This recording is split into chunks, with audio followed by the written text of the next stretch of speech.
Remember that case we talked about last week? Not case, but that story about Kyra Bolden, becoming the first Black Michigan Supreme Court justice. Well, another justice on the seat made comments about who she was staffing.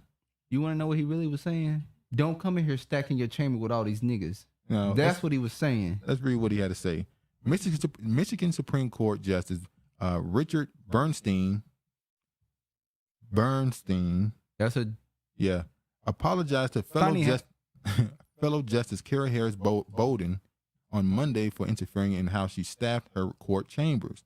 Bernstein, in a story first reported by the Detroit News, has strongly criticized Bolden, who was sworn in on January 1st as Michigan's first Black woman on the state Supreme Court, for hiring a clerk who had been convicted of robbery and shooting at a police officer in 1994, but had gone on to become an advocate for improved prison conditions and worked for the State Appellate Defender Office after his 2008 parole. Bernstein said he believes in rehabilitation, but said that the clerk, Peter Martell, should not be working for the court due to his past actions. He also said he was not speaking to Bolden because they did not share the same values. Martell resigned, but Bernstein, who is legally blind, also received considerable criticism, both for his public comments and for prompting Martell's resignation. Today, I apologize to my colleague, Justice Kyra Harris Bolden, in person at the Hall of Justice, and she accepted my apology, Bernstein said in a release issued by the court office. I regret overstepping the Justice Bolden's hiring process and should not have disturbed her ability to lead her chamber. Yeah, she should have told you to mind your motherfucking business. That's what she should have told you. Both Bernstein and Bolden are Democratic nominees to the court. The justices are listed. Are listed in a nonpartisan section of the ballot. Bernstein also apologized to Martell, noting he is not an elected official. My actions invited people into his life in a way that he had not signed up for, and he deserved more consideration.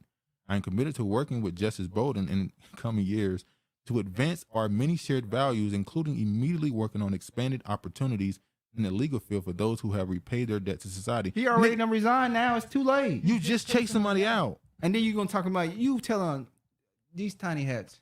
Tiny hats. You literally came out and chased someone who was who committed criminal acts in the past, reformed themselves, rehabilitated, and tried to get into the legal field. And you literally ran them off and said, I believe in rehabilitation. And but now you he done retired. Yeah. I mean, resigned. You're going to say, I want to work on opportunities for them. It's too late. This is crazy. Like, and of course she's going to accept your apology. What's she supposed to do? She can't walk around being upset. Angry Black woman. The new Supreme Court Justice is an angry Black woman walking around not speaking to anybody with a chip on her shoulder. I was going to say that. Yeah. So. Can you imagine? She got to be fake for a little bit. Oh, man. He made sure to say that she forgave. It's like, what are you really going to tell us of that situation? She could have said, get the fuck out of my office. And you still going to go out and say she accepted it. She probably did. He could say what he wanted to say happened. But what's the point of you attacking this hiring and then turn around and say, we're going to make sure these type of hirings happen in the future? Because he's trying to make himself look good, which is what they do. You are a coworker. You don't tell me what to do. Have you lost your mind? And this is why I go back and forth with you about this. What is prison for? We don't go back and forth over shit about this because I done told you what it's for. It's for punishment and it's for redemption. How? If I get out and I get treated like this? Well, dude, you know what you can do? You take your ass back to school and major in criminal justice and go and fight and change the laws and fight for criminal justice. You want to do that? But what if I want to be a clerk for somebody who's the first Black woman Supreme Court justice? Well, go out there and fight the damn power. I don't know what to tell you. So we agree on what it is and what it should be. What more can we do? What you want me to say more?